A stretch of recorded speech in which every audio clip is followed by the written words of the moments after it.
Pyramid. अभी हमने बात करी इससे पहले विभिन्न प्रकार के पारिस्थितिक तंत्र और उनके जैविक और अजैविक घटक। अब ये दो आपको दिखाई दे रहे हैं शेप, इनको आप क्या कहते हैं? हम इनको पिरामिड कहते हैं। अब ये क्या है और इनको किसने बताया और ये कितनी प्रकार के होते हैं? इनको पिरामिड कहते हैं क्योंकि हम पारिस्थितिक तंत्र के अंतर्गत इनका अध्ययन कर रहे हैं, इसलिए ये क्या कहलाएंगे? पारिस्थितिक पिरामिड। अब इनको सबसे पहले किसने बताया था?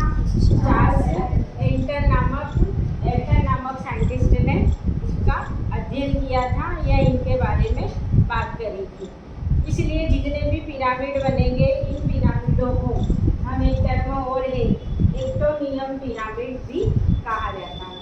ठीक, अब पारिस्थितिक पिरामिड की परिभाषा क्या बनती है? सबसे पहले कि किसी पारिस्थितिक तंत्र में खाद्य श्रृंखला के विभिन्न पोषी स्तर क्या होते हैं कि एक जीव दूसरे जीव का क्या करता है? भक्षण करता है। देखा ही हमने, उत्पादक, शाकाहारी, मांसाहारी, द्वितीयक, सर्वोच्च मांसाहारी और सर्वाहारी, एक के बाद एक लेवल चल रहा है। तो ये क्या कहलाता है? पोषी स्तर। इन पारिस्थितिक तंत्र के विभिन्न पोषी स्तरों को जीव संख्या के आधार पर या उनके भार के आधार पर या उनके अंदर ऊर्जा की कितनी मात्रा है, इसके आधार पर इनको कुछ रेखा चित्रों के द्वारा या कुछ आरेखों के द्वारा व्यक्त करते हैं। तो हमें या तो इस तरीके का सीधा या इस तरीके का उल्टा रेखा चित्र मिलता है। तो इसी को क्या कहा गया है? पिरामिड। अब ये पिरामिड 3 तरह के देखे गए हैं। पहला कौन सा है? जीव ऊर्जा का पिरामिड, दूसरा जीव संख्या का पिरामिड और तीसरा जीव भार का पिरामिड।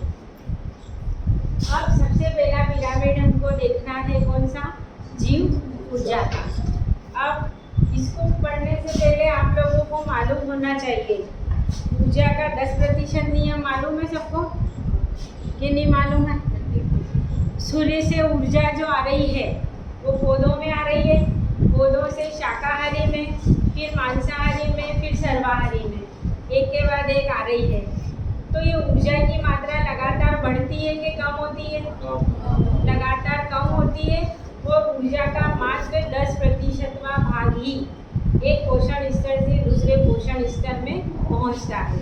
इसी को कहा गया ऊर्जा का 10% नियम।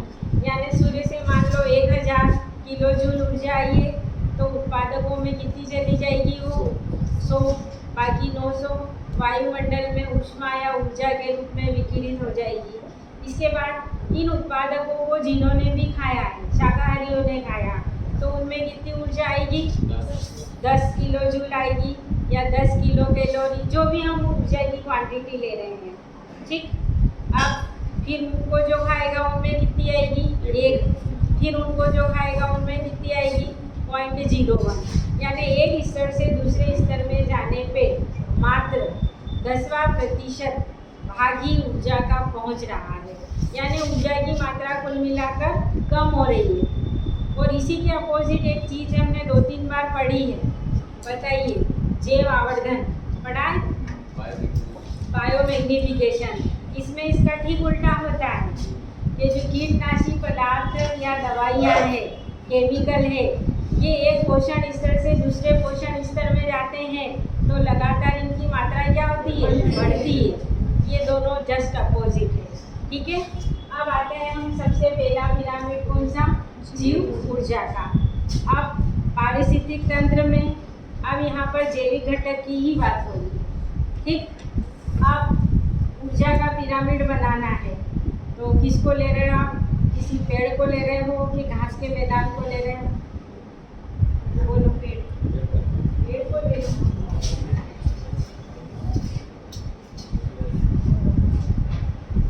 घास का मैदान नहीं रुकना है, यहाँ पे जल्दी जल्दी बन जाएंगे। उत्पादक के रूप में आप कुछ भी ले, भले प्लांट ले लो या ये मैंने वृक्ष भी ले लिया, जो इच्छा वो बनाओ, या जो नहीं बना सकते वो डायरेक्ट क्या लिख दोगे?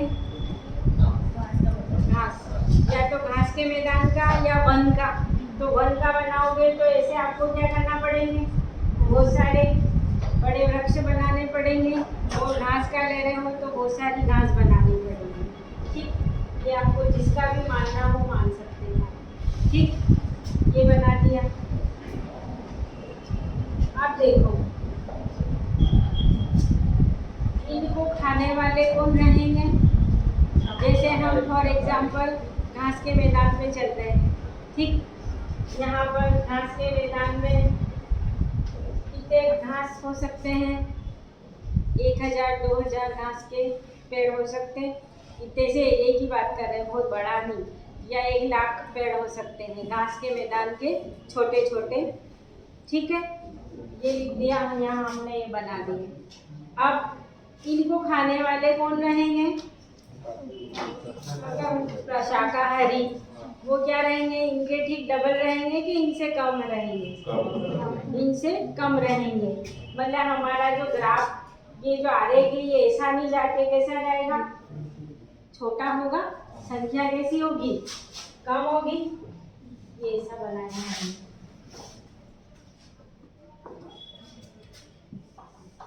इनको खाने वाले जीवों की संख्या मान लो यहाँ पर क्या है? कीट है ये।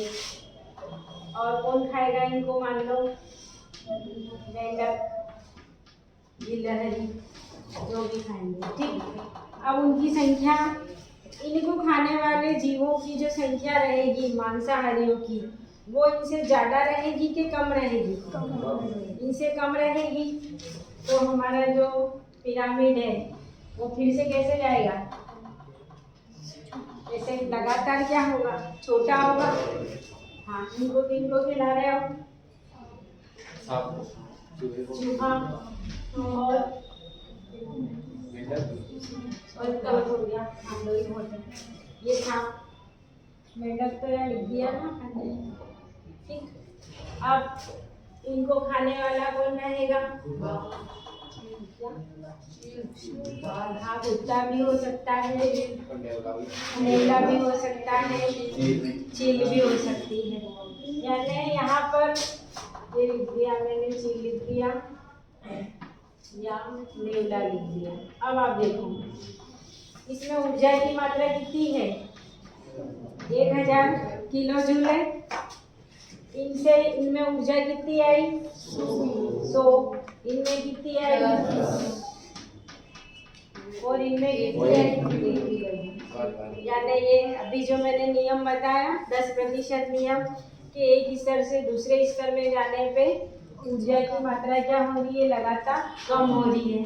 तो ये लगातार कम हो रही मात्रा, तो इसको हमने आरेख के द्वारा प्रदर्शित करा। तो अपने आप आरेख कैसा बना? नीचे से ऊपर की ओर छोटा होता गया। और ये पिरामिड सीधा है कि उल्टा है? ये पिरामिड सीधा है। और सभी पारिस्थितिक तंत्र, कोई सा भी लो, सभी पारिस्थितिक तंत्र में जैव ऊर्जा का पिरामिड हमेशा कैसा होता है? सीधा। प्रकृति में ऊर्जा का पिरामिड कभी भी उल्टा नहीं होता है। भले आप एक वृक्ष का बनाओ, जंगल का बनाओ, किसी भी चीज का बनाओ, वो पारिस्थितिक तंत्र का पिरामिड हमेशा कैसा बनेगा? सीधा बनेगा। ठीक है, इसीलिए देखो यहाँ मैंने एरो ऊपर की तरफ लगाया, यानी हमेशा क्या रहेगा? सीधा। ये ऑब्जेक्टिव का प्रश्न है कि ऊर्जा का पिरामिड कैसा रहेगा? हमेशा सीधा रहेगा। ठीक, अब हम दूसरे वाले की बात कर लें। अभी दूसरे वाले की बात मैंने इसके साथ साथ करी थी, संख्या की बात कर रहे हैं। अब देखो 1000 क्या है यहाँ पे? मान लो 1 पे चले अपन। चलो, एक जंगल के पारिस्थितिक तंत्र में जीव संख्या का पिरामिड बनवाओ। जंगल के पारिस्थितिक तंत्र में वृक्ष होंगे, झाड़ियाँ होगी कि नहीं होगी? ये बनाया हमने। ठीक, संख्या की बात हो रही। अब इनको खाने वाले क्या होंगे? शाकाहारी जीव, उनकी तुलना में संख्या उनकी क्या होगी, कम होगी। अब यहाँ पर कौन खाएगा, हाँ अब यहाँ पर कौन आ जाएगा, हिरण आ जाएगा। ठीक है, हिरण, अब मैं हिरण नहीं बना पाऊंगी यहाँ पर।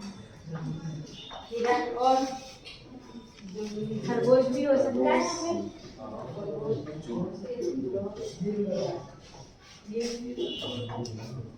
हाँ, जो भी जंगल में पाए जाने वाले शाकाहारी जीव है वो सब यहाँ आ जाएंगे। हाँ बोलो ना, हाँ मेरे को याद नहीं आ रहा, तुम बता दो। अरे मैं वो लोमड़ी इसमें नहीं आएगी, लोमड़ी शाकाहारी नहीं। अब इनको खाने वाले उनकी संख्या क्या होगी, जैसे हजारों हिरण होंगे तो हिरण को खाने वाले जो भी रहेंगे, सियार, भेड़िया, वो इनकी तुलना में तो कम रहेंगे। शेर,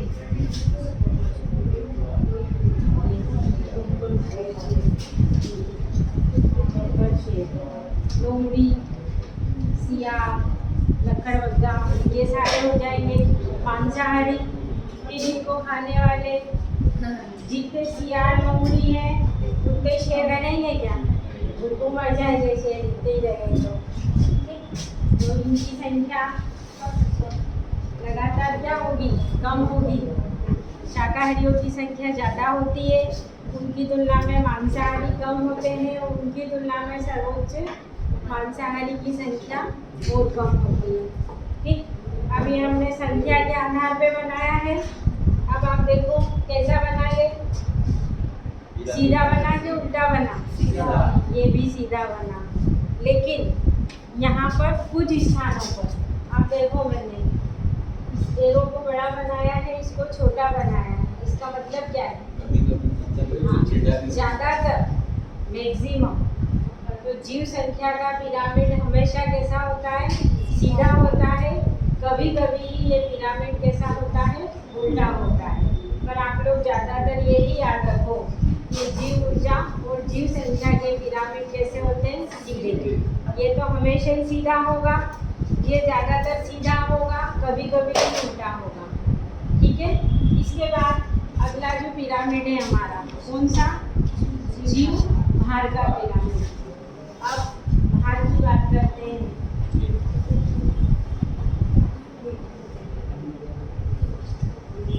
कहाँ चल रहे हो, समुद्र में के पेड़ पे, खोलो समुद्र में। ठीक है, अब समुद्र में चलना है तो उत्पादक कौन रहेंगे वहाँ पे, जलीय पौधे, फाइटोप्लैंक्टन और छोटे छोटे जलीय पौधे।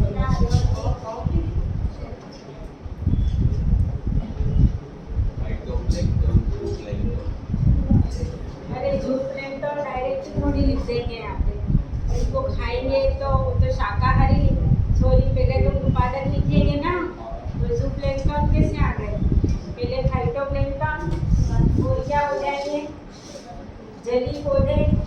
जलीय पौधे कौन से होंगे, डूबे हुए भी रहेंगे और पानी के ऊपर तैरते हुए भी रहेंगे।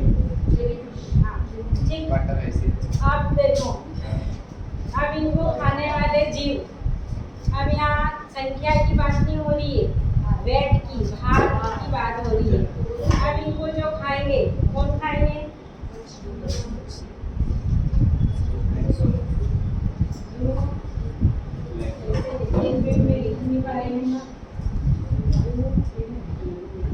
प्लैंक्टन या जंतु प्लवक और क्या होगी, छोटी मछलियाँ। ठीक है, अब बताओ ये पिरामिड कैसा बनेगा, इधर इधर चौड़ा बनाओ कि सकरा बनाओ, वेट किसका होगा ज़्यादा, इनका ज़्यादा होगा कि इनका, तो इसलिए मतलब हम कैसे चलेंगे, ऐसे चलेंगे, हाँ ऐसे चलेंगे। ठीक है, अब फिर आगे आते हैं अपन, इनको खाने वाली कौन रहेगी, बड़ी मछलियाँ, डायरेक्ट खाल में नहीं, बड़ी मछलियाँ और दूसरे जलीय जीव भी तो रहेंगे।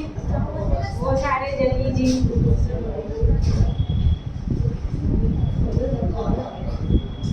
सांप भी हो जाएंगे उसमें, मगर भी हो जाएंगे, ऑक्टोपस भी होंगे। अब इनका वेट क्या होगा, इसमें ज़्यादा ही होगा। फिर इन सबको खाने वाली बहुत बड़ी मछली, शार्क, हाँ जो भी लिखना चाहो आप, वो जिनको तो गिनाना चाहो, हाँ शार्क, वेल, जो भी तुम्हें। अब देखो ये हाँ डॉल्फिन, क्यों नहीं है? इसने देखा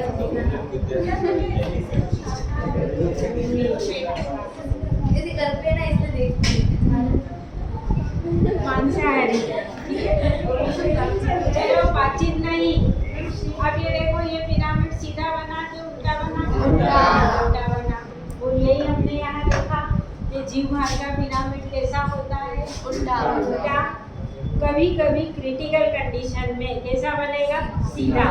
बाकी अपने को तो एक ही चीज़ याद रखना है कि जीव भार का पिरामिड हमेशा उल्टा बनता है, जीव ऊर्जा का पिरामिड हमेशा सीधा बनता है, और जीव संख्या का भी मैक्सिमम 99% सीधा ही बनता है। क्रिटिकल कंडीशन में ये उल्टा बनता है। तो ये ऑब्जेक्टिव के प्रश्न है, और ये आपको याद भी होना चाहिए कि जीव संख्या के आधार पर, ऊर्जा के आधार पर या भार के आधार पर विभिन्न पोषण स्तरों को एक मानचित्र या आरेख के द्वारा व्यक्त करना पिरामिड कहलाता है। और चूंकि ये पारिस्थितिक तंत्र के लिए है, इसलिए ये क्या कहलाए? पारिस्थितिक पिरामिड। ठीक है।